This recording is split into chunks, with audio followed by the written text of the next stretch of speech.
Good afternoon, everyone. Can you hear me, everyone? Yes, ma'am. Yes, ma'am. Okay, Yes, आप ma'am. सब लोग Yes, अपने ma'am. Audio को बंद कर दीजिए, please. Yes, ma'am. Zoya Hayat, please turn off your mute yourself.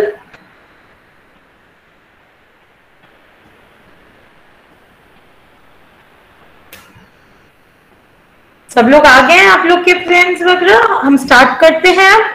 आज मैं डॉक्टर अदिति गर्ग. मैंने आप लोग का पहले भी introduction to bacteriology I think so class लिया था. Today I will take standard precautions, hand hygiene. आप सब लोगों को हैंड हाइजीन के बारे में तो बहुत कुछ पता होगा.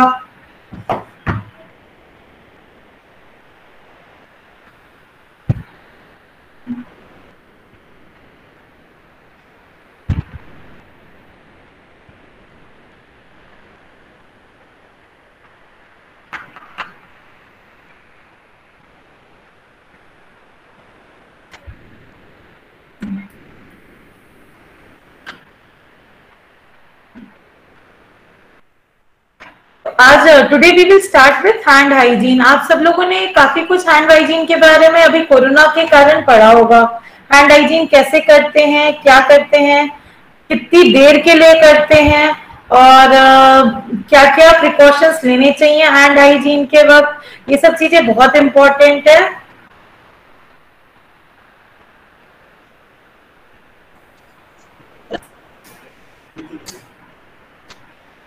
वो प्रेजेंटेशन. हाँ, वही मैं कर रही हूँ. पहले इसको मैम रेस्पॉन्डिंग मैम नहीं लगी लेना है.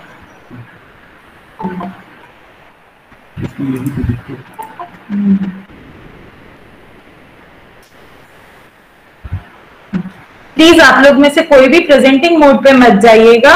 आप लोग को कोई भी डाउट हो तो आप लोग टाइप कर सकते हैं. मेरे को यहाँ दिख रहा है. आप लोग के जो कोई भी डाउट्स रहेंगे मैं आंसर दे दूंगी. और उसके बाद मैं आप लोग को टाइम भी दूंगी कि एक एक जन अपना माइक ऑन करके अपने अपने क्वेश्चंस पूछ भी सकता है अगर कोई डाउट हो तो. फिलहाल अभी स्टार्ट करते हैं हम. What do you mean by standard precautions and what is hand hygiene. पहले हम स्टैंडर्ड प्रिकॉशंस के बारे में समझेंगे.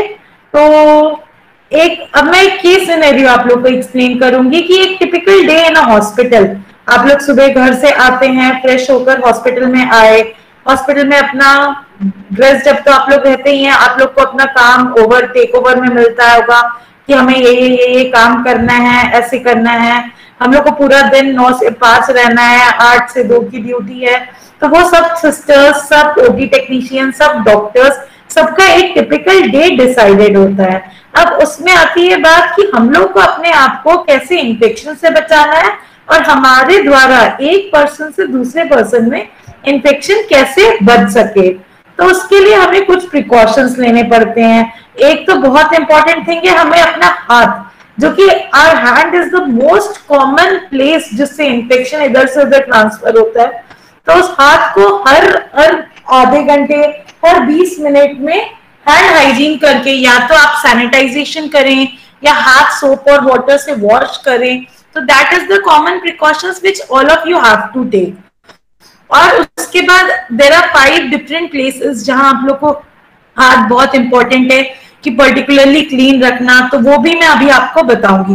तो एक टिपिकल डे में आप लोग को ये चीजें बहुत ध्यान रखनी पड़ेंगी कि आप अपने हाथ कैसे, अपने हाथ से अपने आप को इन्फेक्शन और अपने पेशेंट्स को, एक पेशेंट से दूसरे पेशेंट में इन्फेक्शन कैसे होना प्रिवेंट कर सकते हैं आप लोग. तो what do you mean by standard precautions? These are a set of work practices used to minimize transmission of healthcare associated infections. ये एक सेट ऑफ प्रैक्टिस हैं जो साथ में करना चाहिए ताकि इन्फेक्शन जो है एक पर्सन से दूसरे पर्सन में, खुद में ना आए. तो उसको बोलते हैं health care associated infections.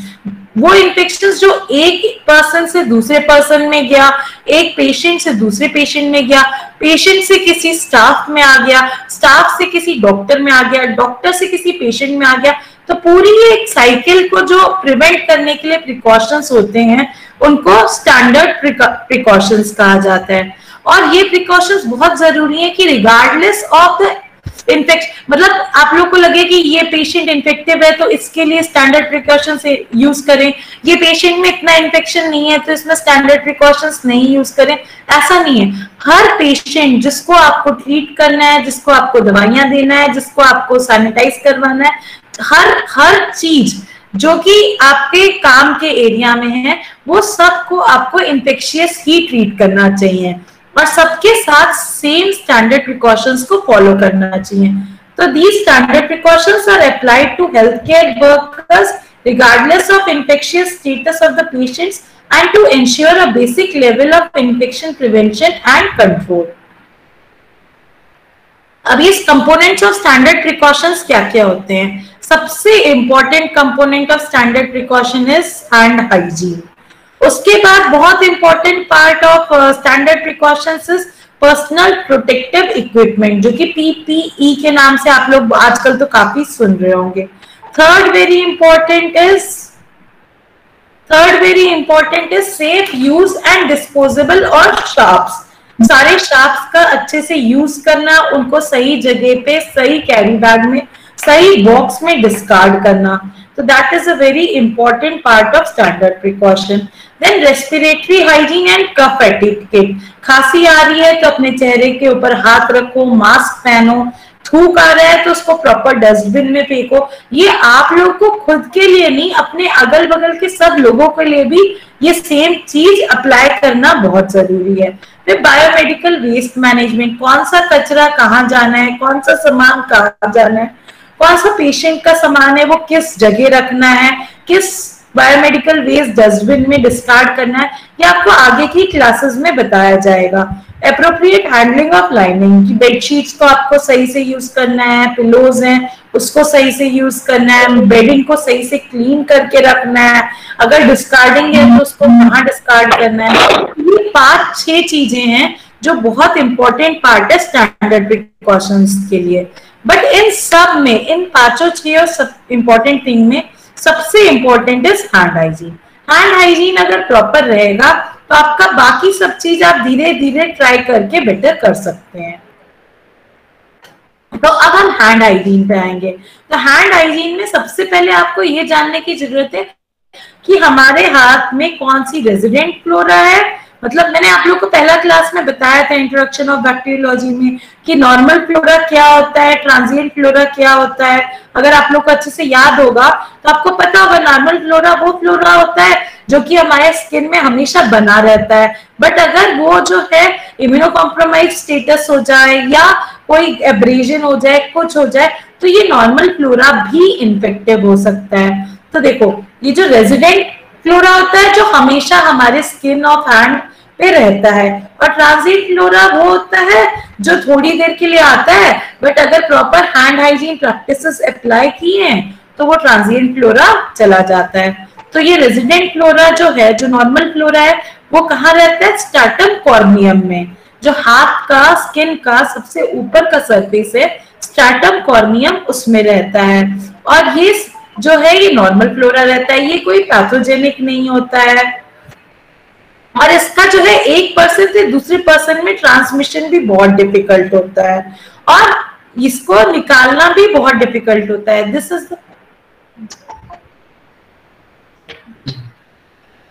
Is the normal flora which is present in the hand. मतलब ये जो है आप कितना भी चाह लो अपने हाथ से निकालना बहुत डिफिकल्ट है, और अगर ये निकल जाए तो आपके हाथ को भी एक खतरा है कि आपके हाथ में कोई इन्फेक्शन हो सकता है। एंड इसके एग्जाम्पल्स क्या क्या हैं? रेजिडेंट फ्लोरा के डिप्थेरॉइड्स, प्रोपियोनिबैक्टीरियम और पॉन्स, कोएगुलस, नेगेटिव, स्टेफिलोकोकस। ये these three are the normal resident flora of the skin। ये हमारे बॉडी में, हमारे हाथ के स्किन में रहेंगे irrespective of proper hand hygiene use करें या ना करें। बट हमें खतरा किससे है? ये ट्रांजिएंट फ्लोरा से। ये ट्रांजिएंट फ्लोरा जो है वो सुपरफिशियल सरफेस पे रहता है, ये जो है ये पैथोजेनिक होता है, और ये जो है कि ये हेल्थ केयर वर्कर्स मतलब पूरा का पूरा स्टाफ, पूरा नर्सिंग स्टाफ, पूरे डॉक्टर्स, इन सब के हाथ में इन जनरली बहुत इजीली आ जाता है, और इसको निकालना भी बहुत ही इजी है कि हम प्रॉपर हैंड वॉश कर लें, प्रॉपर हैंड रब कर लें, तो इससे ये जो नॉर्मल फ्लोरा है वो इजिली निकल सकता है। और ये कौन कौन से हैं ट्रांजिएंट फ्लोरा? तो वेरी इंपॉर्टेंट, ग्राम नेगेटिव बहुत सारे बैसिलाई होते हैं जो कि ट्रांजिएंट फ्लोरा रहते हैं। MRSA methicillin resistant staphylococcus aureus, ये बहुत खतरनाक इन्फेक्शन है जो आपके हाथ में आ गया तो आपको तो इतना इन्फेक्शन नहीं करेगा, बट आप जिन पेशेंट्स को ट्रीट कर रहे हैं वो क्योंकि वैसे ही इम्यूनो कॉम्प्रोमाइज रहते हैं तो उनमें ये इन्फेक्शन अगर चला गया तो उनकी कंडीशन थोड़ी सी बिगड़ सकती है। इसी तरह से methicillin sensitive staphylococcus aureus VRSA के केसेस अभी लखनऊ में स्पेशली KGMU में काफी कम है। फिर BRE है, वैनकोमाइसिन रेजिस्टेंट एंट्रोकोकाई, क्लॉस्ट्रिडियम डिफिसिल है और नोरोवायरस है। ये 6-7 जो ऑर्गेनिजम्स हैं इनके कारण जो है ये ट्रांजिएंट फ्लोरा जो है हमारी हाथों में आ सकती है, but proper hand hygiene practices use करेंगे तो ये बहुत जल्दी चली भी जाएगी। अब ये 5 इंपॉर्टेंट टाइम जब आपको हैंड हाइजीन करना बहुत जरूरी है, ये WHO ने रिकमेंड किया हुआ है। First is before touching a patient, patient को छूने के पहले hand hygiene practice is very important. Second thing, before any procedure, कुछ भी कर रहे हैं आप, पेशेंट का टेम्परेचर देख रहे हैं, आप पेशेंट को इंजेक्शन दे रहे हैं, आप पेशेंट की पल्स ले रहे हैं, आप पेशेंट का BP ले रहे हैं, ये सारे प्रोसीजर्स होते हैं। इन सब के पहले आपको जो है बंद कर दिया मोबाइल प्लीज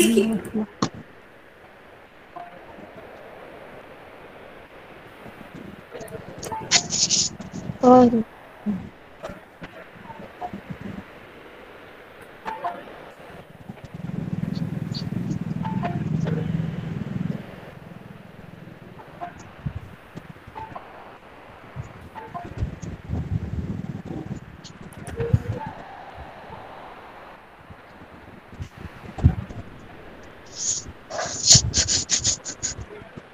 कौन स्पीकर ऑन किया है?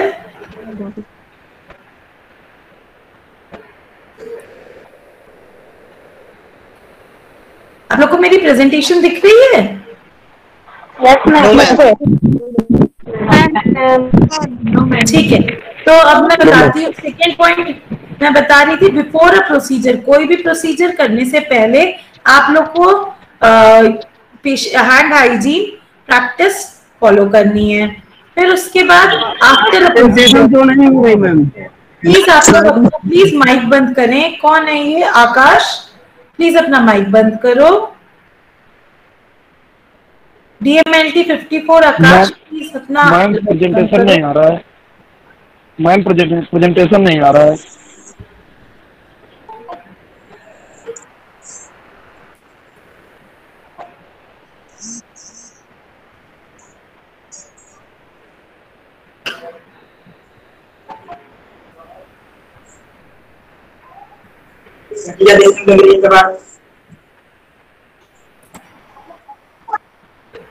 स्नेहा मौर्य प्लीज प्रेजेंटेशन बंद कर दो आप।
अब आप लोग को मेरा प्रेजेंटेशन दिख रहा है ना?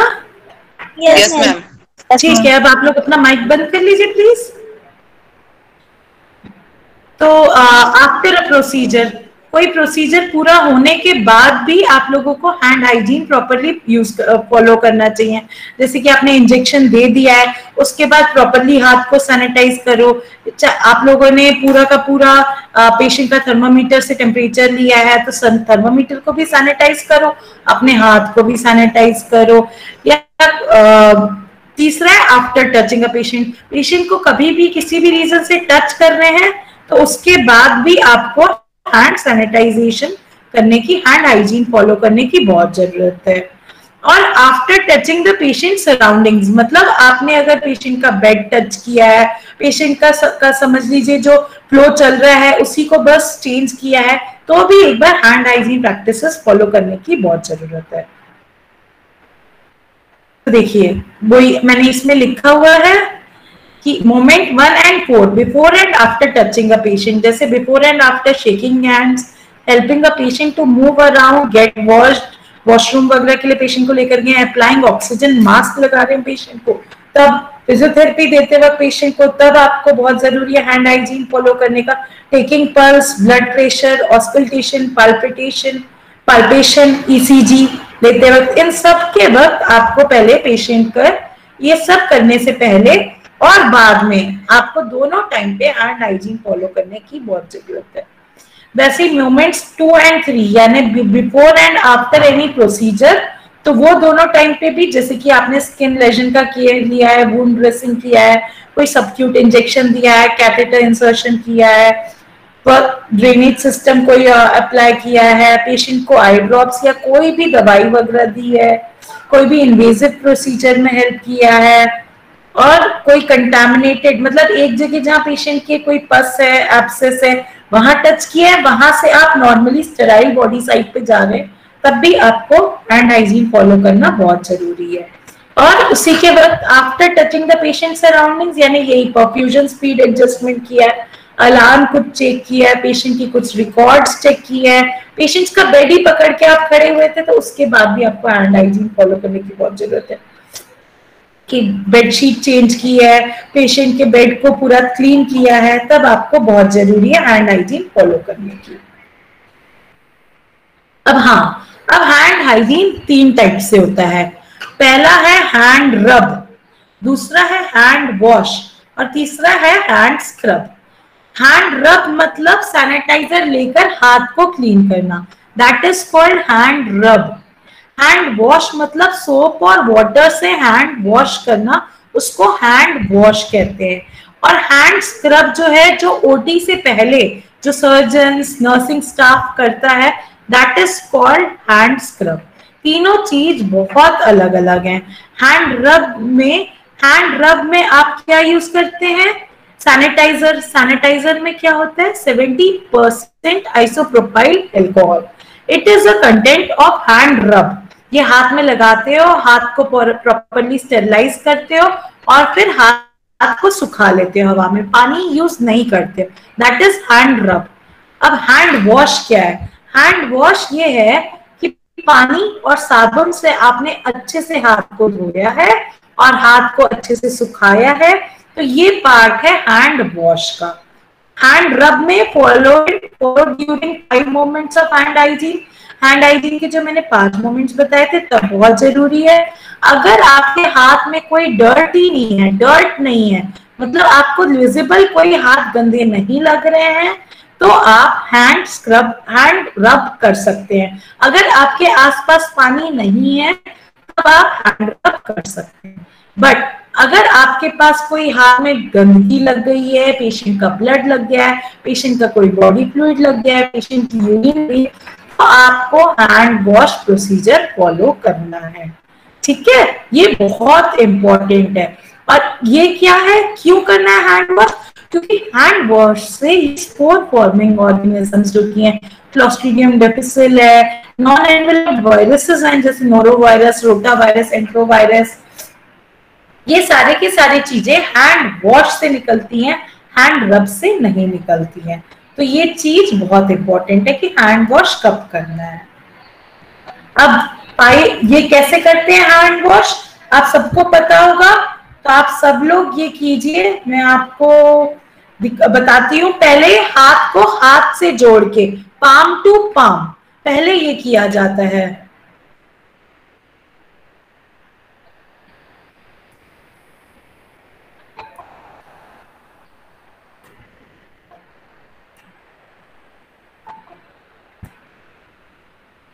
आप लोग को मैं दिख रही हूँ? No ma'am. Yes ma'am. हाँ, तो देखो अब हैंड वॉश के, हैंड रब के 7 बेसिक स्टेप्स। पहला पाम टू पाम, हाथ को हाथ से जोड़ के पाम टू पाम किया जाता है। फिर उसके बाद उल्टा, अपोजिट ऑफ द हैंड, ये करके पीछे से इंटरलॉकिंग एरिया को क्लीन किया जाता है। This is second part. पहला हो गया ये, आप सीधे से सीधा। दूसरा उल्टा। आप लोग सब अपने अपनी जगह पे ये कीजिए, उल्टा। फिर उसके बाद मुट्ठी करके, ये पूरा मुट्ठी करके आपको ये प्रॉपरली ये एरिया क्लीन करना चाहिए। फिर अंगूठा, पूरा का पूरा दोनों अंगूठे करना है। फिर नाखून के ये टिप्स है, इसको ये करना है। फिर उसके बाद लास्ट में कलाई, हाथ क्लीन करना है।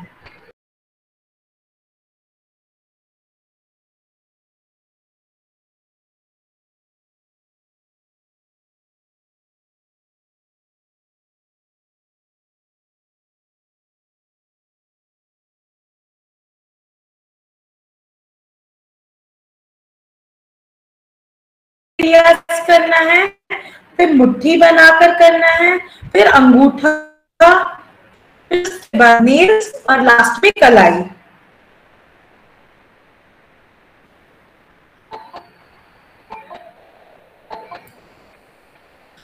तो ये देखो, आप लोग को दिख रहा है? Yes ma'am. Yes ma'am. Yes ma'am. Yes ma'am. ठीक है। तो आप लोग अभी ये देखो, और इसका एक शॉर्टकट भी है, हैंड हाइजीन का प्रॉपर शॉर्टकट भी है। उसके लिए क्या करना चाहिए?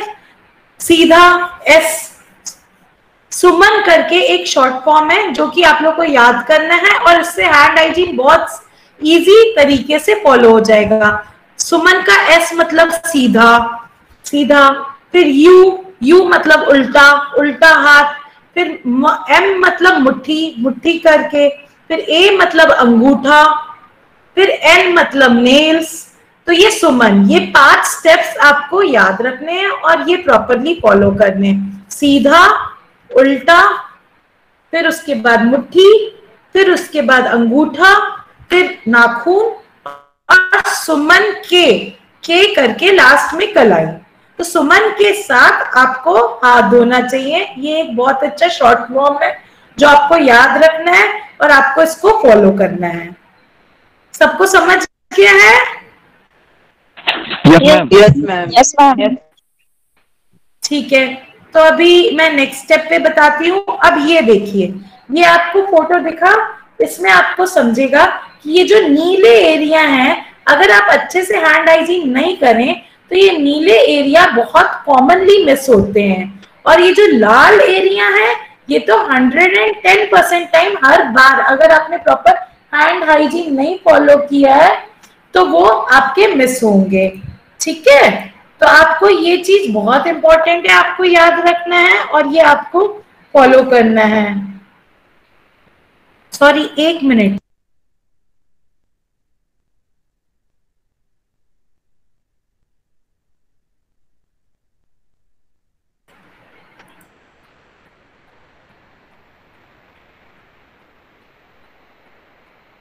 हाँ, तो ये जो मैं बता रही थी आपको, ये रेड एरियाज है जो आपको बहुत ध्यान से करना है। तो आप जब नाखून करेंगे तो ये रेड एरियाज आपके प्रॉपरली क्लीन होंगे। जब आप अंगूठा करेंगे तो ए से ये अंगूठा वाला एरिया बहुत अच्छे से साफ होगा। बैक ऑफ द हैंड्स, उल्टा हैंड्स आप करेंगे तो आपका ये उल्टा वाला एरिया बहुत इजीली, बहुत कॉमनली क्लीन हो जाएगा, नहीं तो ये इन्फेक्टिव रह जाएगा। तो आपको इतने एरिया, ये जगह बहुत, यही बहुत जरूरी है। अब एक और चीज कि आपको ये कितने टाइम तक करना है, तो आपको ये 20 से 30 सेकेंड तक एक दिन में मिनिमम करना है। 20 से 30 सेकेंड एक बार में, सॉरी एक दिन में नहीं, एक बार में ये पूरा प्रोसीजर, ये 7 स्टेप्स करने में आपको 20 से 30 सेकेंड्स लगना चाहिए। अब ये तो हैंड रब हो गया। हैंड वॉश में भी आपको यही 8 स्टेप्स फॉलो करने हैं। हैंड वॉश में भी ओनली थिंग इज, इसमें पहले आपको हैंड वॉश हाथ में लेना है और पहले अपने हाथ को गीला करना है, फिर साबुन या डिटॉल हैंड वॉश या जो कुछ भी आप यूज कर रहे हैं उसको हाथ में लेना है और फिर यही पूरे प्रोसीजर्स फॉलो करने हैं। उसके बाद हाथ को अच्छे से पानी में धोना है और हाथ को एयर ड्राई करना है, ये याद रखिए, या फिर साफ टिश्यू को हाथ को पोंछना है। ठीक है,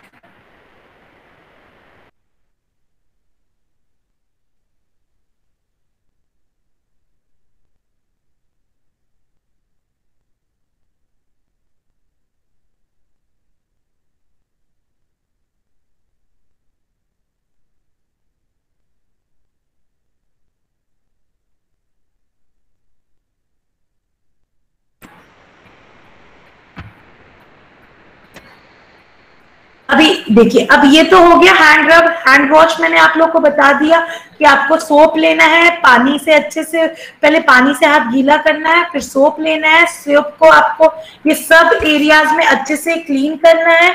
उसके बाद फिर से आप लोग को अच्छे से हाथ धोना है और उसको एयर ड्राई करना है या फिर स्टेराइल कॉटन कोई टिश्यू पेपर या स्टेराइल क्लॉथ से अपने हाथ को पोंछना है। अब सर्जिकल स्क्रब, जो मैंने आपको तीसरा पार्ट बताया था, हैंड स्क्रब, ये सर्जरी के पहले किया जाता है। तो ये इसको करने में 3 से 5 मिनट लगते हैं और इसको 4% क्लोरहेक्सिडिन और पोविडोन आयोडीन के कॉम्बिनेशन से किया जाता है। हैंड रब किससे किया जाता है, ऋतु सिंह बताएंगी। ऋतु सिंह, हैंड रब कैसे करते हैं? Isopropanol alcohol. हाँ, 70% आइसोप्रोपाइल अल्कोहल से हैंड रब किया जाता है। हैंड वॉश में क्या कंटेंट होना चाहिए?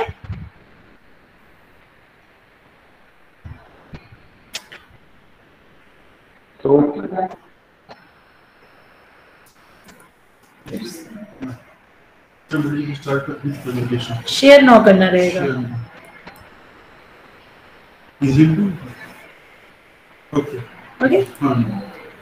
ठीक है। हैंड स्क्रब को कैसे करना रहता है? 3 से 5 मिनट तक। हाँ, मैं आप लोग से पूछी कि हैंड वॉश का क्या कंटेंट होता है।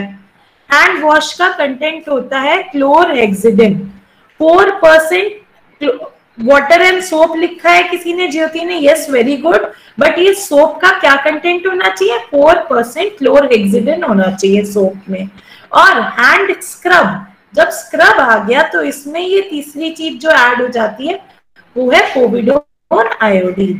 तो this is the main important thing. और हैंड स्क्रब का पूरा एल्बो से लेकर हैंड आगे तक, टिप ऑफ द फिंगर्स तक, ये पूरा एरिया क्लीन होगा।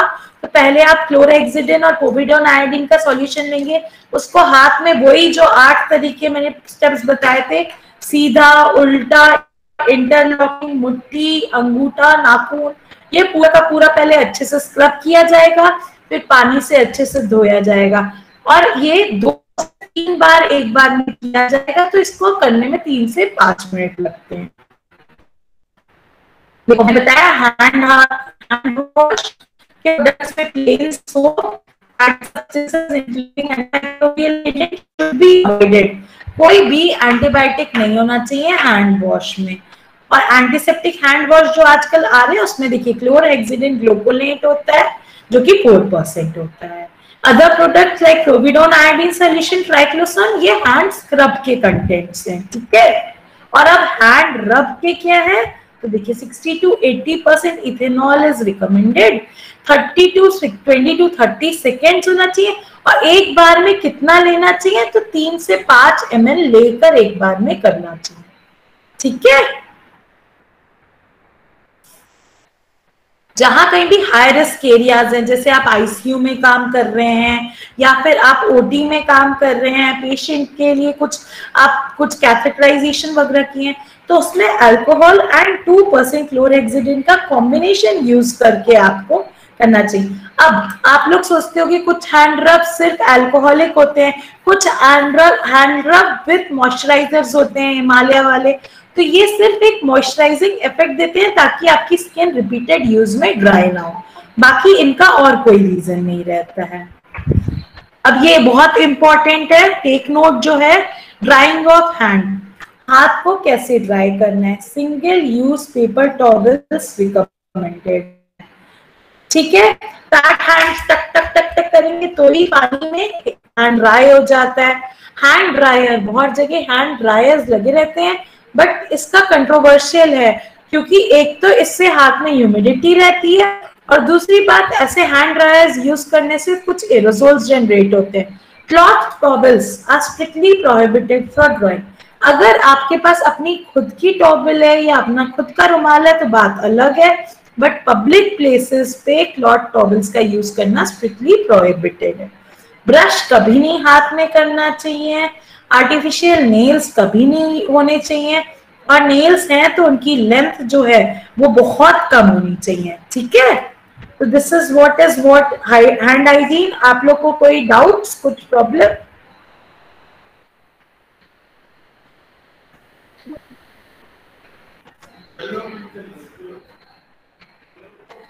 आप लोग में से किसी को कोई डाउट है?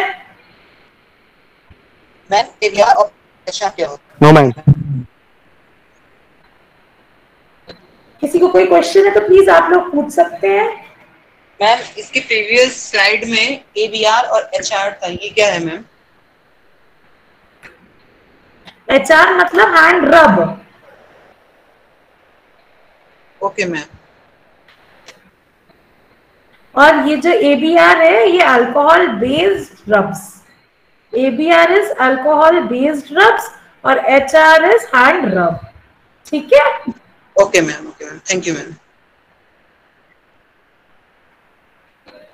और कोई डाउट किसी को?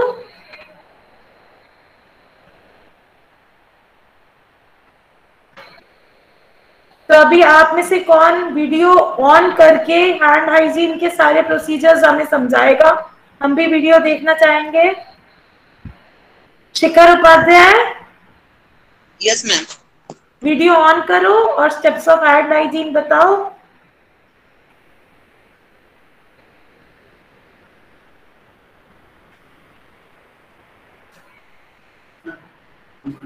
हाँ जी, देख लीजिए मैम, फिर किसी ने प्रेजेंटेशन नहीं मैं ये प्रेजेंटिंग नहीं करना है।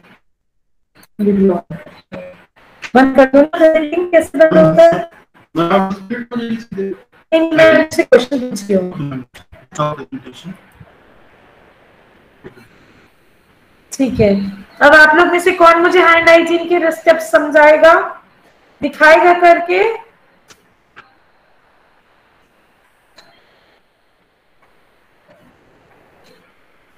आपको मैं दिख रही हूँ सब लोगों को?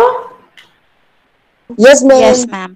Yes ma'am. तो आप लोग सब अपने अपने अपनी जगह पे करेंगे। सुमन के साथ हम लोग सब हाथ धोएंगे, ठीक है।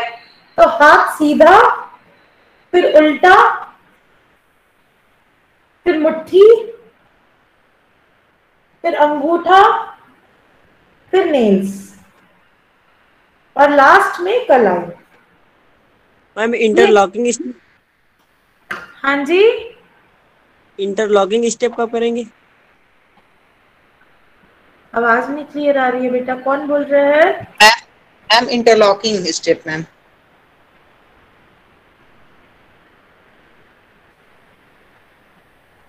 मैम फिंगर्स इंटरलॉकिंग वाली स्टेप मैम। Interlocking, okay. तो देखो सीधा उल्टा में इंटरलॉकिंग्स भी आ जाते हैं, देखो आए।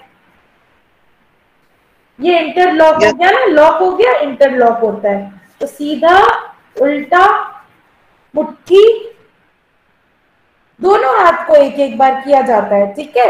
अंगूठा दोनों हाथ का, फिर nails. These are the steps और लास्ट में कलाई। These are the steps of hand hygiene. आप लोग को सबको यही फॉलो करने हैं और अपने घर पे भी बड़ों को, छोटों को, सबको ये 8 steps, 7 steps of hand hygiene बताना है। आपने अल्कोहल हाथ में लिया, सैनिटाइजर हाथ में लिया, पहले सीधा यूज किया, फिर उल्टा, फिर उसके बाद मुट्ठी, एम, ए से अंगूठा, एन से नेल्स और के से कलाई। तो सुमन के साथ हैंड वॉशिंग करना है, ठीक है।